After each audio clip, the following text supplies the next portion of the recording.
विधान परिषदेमध्ये आम्ही पॉइंट ऑफ इन्फॉर्मेशनद्वारे आम्हाला आता एक माहिती अशी कळाली होती। राज्याचे मंत्री असलेले दादा भुसे, त्याचप्रमाणे एक सत्ताधारी पक्षाचेच आमदार महेंद्र थोरवे यांच्यामध्ये आता लॉबीमध्येच गुद्दागुद्दी झाली, बोलाबोली झाली, मारामारीपर्यंत आले। आणि या सगळ्या गोष्टी होत असतील तर आम्ही याची माहिती सभापतींना मागितली होती। कारण खऱ्या अर्थानं आपलं हे विधान भवन, विधानमंडळ म्हणजे या महाराष्ट्रातील जी लोकशाही आहे तिचं एक पवित्र मंदिर आहे। त्याचं पावित्र्य सगळ्यांनी जपलं पाहिजे। त्याचं पावित्र्य न जपता याच ठिकाणी सत्ताधारीच पक्षाचे, मी एखादा विरोधी पक्षाचा आणि एखादा सत्ताधारी पक्षाचा, त्याची जर मारामारी झाली असती तर मी ते समजू शकतो।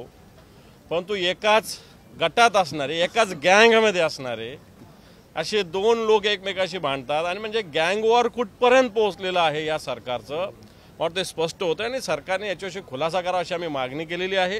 कारण एक मंत्री आणि त्यांच्याच बरोबरचा असलेला एक आमदार खऱ्या अर्थाने गँग वॉर जे आम्ही म्हणतोय गुंडाराज या महाराष्ट्रात आहे, गँग वॉर या महाराष्ट्रात आहे, हे त्यांनी प्रूव्ह करून दाखवलं की या पवित्र अशा लोकशाहीच्या महाराष्ट्राचं पवित्र असलेलं हे जे मंदिर आहे, इथून या महाराष्ट्रातल्या कोट्यवधी जनतेच्या भल्याचे निर्णय घेतले जातात।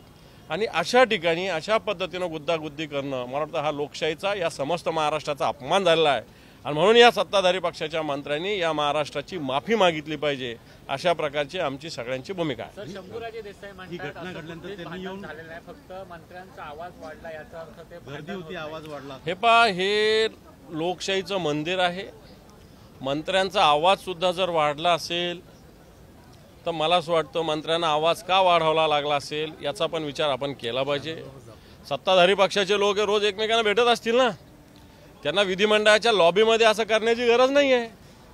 याचाच अर्थ त्यांना काही घेणं नाही जनतेशी, या लोकशाहीशी, या विधान भवनाशी, या विधिमंडळाशी काही घेणं देणं नाही। आणि ह्या सगळ्या गँगवॉर सध्या चालू आहे आणि या सगळ्या तुमच्या चॅनलवर दाखवलं, आम्ही तुमच्याच चॅनलवर बघितलं कसं झालेलं आहे। आणि तुम्ही मला शंभूराजेचा खुलासा काय सांगता? तुमच्या सगळ्या चॅनलवर लाईव्ह दाखवलं काय झालेलं आणि तुम्हीच मला विचारता प्रश्न।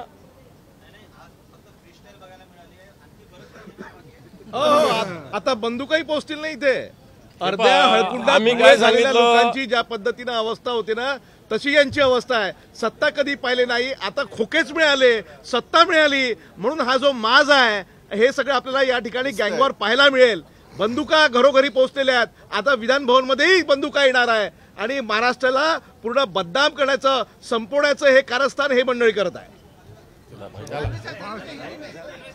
तो बोला ना, अभिजित बोला ना, हिंदी मध्ये काय गोळ्या घालतो, पोलीस स्टेशन मधून गोळ्या घालतो। हे पहा, कोणाचं सांगावं किस्सा या महाराष्ट्रात, किती सांगायचे, रोज सांगून आम्ही सुद्धा थकलो। आता पोलीस स्टेशनमध्ये गोळीबार करणारे आमदार आहेत, गणेशोत्सव गोळीबार करणारे आमदार आहेत, अधिकाऱ्यांना मारहाण करणारे आमदार आहेत, कार्यकर्त्यांना मारा, हातपाय तोडा, मी जामीन घेतो म्हणणारे आमदार आहेत, आता विधिमंडळात भांडणारे आमदार आहेत, मंत्री आहेत, महिलांचा अवमान करणारे आमदार आहेत, महिलांना खालच्या स्तरावर टीका करणारे आमदार आहेत, आमचा बाप सागरवर बंगल्यावर बसलेला म्हणणारे आमदार आहेत, पोलीस भगिनींची, पोलिसांच्या पत्नींचा अवमान करणारे आमदार आहेत। किती पाढे वाचायचे, किती पाढे वाचायचे या सत्ताधारी पक्षाच्या विषयी। आणि असं असूनही मला वाटतं त्यांची जी पद्धतीनं जे तोंड वर कोण बोलतात, जनाची नाही तर मनाची तर वाटू द्या थोडीशी। देश विदेशातील प्रत्येक घडामोडींचे लाईव्ह अपडेट मिळवण्यासाठी आता साम टीव्हीच्या सर्व सोशल मीडिया प्लॅटफॉर्मला लाईक, फॉलो आणि सबस्क्राईब करा। तसंच सर्व नोटिफिकेशनसाठी बेल आयकॉन प्रेस करायला विसरू नका।